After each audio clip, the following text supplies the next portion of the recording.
தாவேகா தரப்பினர் நாங்க இந்த பொதுக்கூட்டம் நடத்த கரூர்ல இருக்கக்கூடிய லைட் ஹவுஸ் ரவுண்டானா இல்லைன்னா உழவர் சந்தை இடத்தை தான் கேட்டிருந்தோம். அதை கொடுத்திருந்தா இந்த அசம்பாவிதத்தை தவிர்த்திருக்கலாம் அப்படின்னு சொன்னாங்க. கரூர் எம்பி ஜோதிமணி அதற்கான தெளிவான விளக்கம் கொடுத்திருக்காங்க. இவங்க கேட்ட இடத்தை விட போலீஸ் பர்மிஷன் கொடுத்த இடம் அதை விட பெரியது.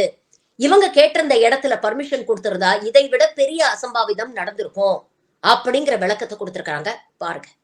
ஒருவேளை நகருக்கு வெளியில இந்த நிகழ்ச்சி நடந்திருந்தா இந்த அசம்பாவிதத்தை தவிர்த்திருக்கலாம் நினைக்கிறீங்களா? இல்ல, அவங்க பர்மிஷன் கேட்குறாங்க. இல்லை, நகருக்குள்ளதான் அவங்க பொதுவாக அவங்க மாநாடு போடுறது இல்லைங்கிறதுனால அவங்க உள்ளதான் கேட்குறாங்க பர்மிஷன். அதில் எது பெரிய இடமோ அதுதான் குடிப்போம். அந்த இடத்துல நீங்கள் எல்லா பக்கம் நிற்கலாம். நீங்கள் ரவுண்டானா நிற்கலாம், ஈரோடு ரோடு நிற்கலாம், கோயம்புத்தூர் ரோடு நம்ம நிற்கலாம். அவங்க வர்றப்ப அந்த ரவுண்டானாலேருந்து நம்ம பஸ் ஸ்டாப் ரவுண்டானா வரைக்கும் நிற்கலாம். அது அவ்வளோதான் நமக்கு ஸ்பேஸ் இருக்கிற இடமே. அவங்க முதல்ல உழவர் சந்தை மாதிரி இடங்கள்லாம் கேட்டாங்க. அது உங்களுக்குலாம் தெரியும், உழவர் சந்தைன்னு பேர்தே ஒழிய நமக்கு உள்ளூர்காரங்களுக்கு தெரியும் அது ஒத்த ரோடுன்னு. ஸோ அதெல்லாம் இருந்தால் நம்ம நினச்சி பார்க்கவே பயமாக இருக்குது. ரொம்ப இன்னும் இதை விட ரொம்ப மோசமான இடத்துல நம்ம இருந்திருப்போம்.